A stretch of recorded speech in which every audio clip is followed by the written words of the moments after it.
this post from Cardi B shows exactly why we need level-headed commentators in the genre of rap, hip-hop. I could say we need it probably in a lot of other things, but it's exactly moments like this, right? You know, we've been having conversations about Cardi B including her older songs on its upcoming project, right? Specifically though WAP, which is about 5 years old. And the reality is, let's get one thing straight. You know, Cardi B is saying this is the last time she's going to address this, and the songs deserve a home.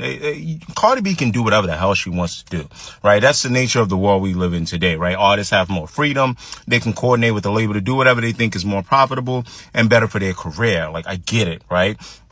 But there needs commentators to be able to address things with facts and to be able to bring nuance and perspective to things. Number one, we live in a streaming age. The idea that the song needs a home is quite interesting when I can literally type 3 words right now and go find WAP. But if you want to argue for, you know, for other analytical reasons that they need a home, I'm fine with that, right? But the connection to saying that, you know, this has to do with the conversation of WAP not being submitted for a Grammy, that has nothing to do with this conversation.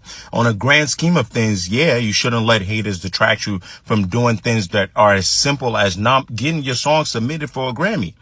Like, if haters, and that it's kind of like a conundrum, if haters can convince you to not submit your song for a Grammy, I would have supported you to submit your song for a Grammy. That's a problem. Now, the next thing is, again, trying to justify other people's actions to do your actions. It's like, do you say anything when these artists pull out all their little tricks and ponies to sell out? Yes.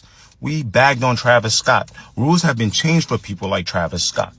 Okay, so that's that. Now, lastly, what the overarching theme of this is, and what no one is talking about, is that I watch artists and labels and people and, you know, entertainers make decisions that is all about the bottom line. It's all about the analytics, right? And then on the back end, when they face the backlash of something that they can't quantify, they are wondering what the problem is. And in fact, the WAP conversation and how she felt not confident to submit that for a Grammy literally speaks to what is actually going on here. And let's land this plane, which is when you are making decisions that seem like it's going against the integrity of the genre that you're in. Right? Don't be surprised when later on people look at you as more of a gimmick, even though you can run numbers, right? So when you are, you know, going 5+ years, 7 years, not dropping a sophomore album, and people have all these narratives about you, and they're able to paint things like, oh, maybe you're not confident, you don't have the records. But the one record that did work, right? You attached to the album, and it's gonna stat pad. I mean, you've broken records already with the album ain't dropped yet. To kind of give you a soft landing, don't be surprised later when people talk about you like you're coddled. And I understand, again, and these people with like good common sense to be able to talk about this, I understand that a large part of the opposite fan base, which is the Nicki Minaj fan base, they've co-opted this, right? And I get it. And I understand how these battles happen with Nicki's fan base and Cardi's fan base. I get it.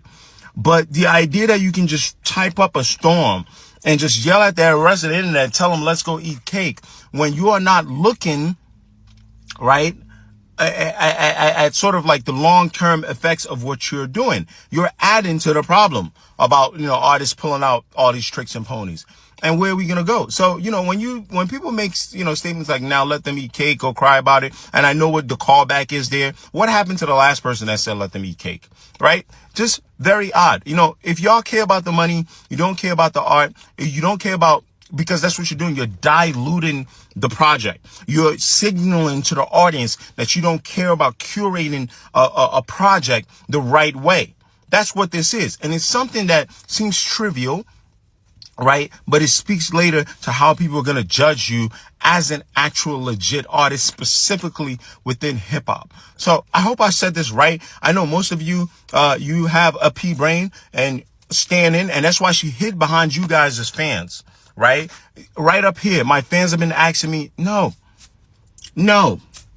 your fans wanted an album. Your fans wanted a project, right? They've had WAP. You know, don't hide behind the fans. But most of you have a pea brain. I call it like the Donald Trump MAGA syndrome. You are just going to go along where the cult tells you to go, right? So there's that. But it's a free country, dog. You can do whatever you want to do, but someone just needs to land the point home. When you're treated like a gimmick later, don't be mad when we spotted you were doing gimmicky things.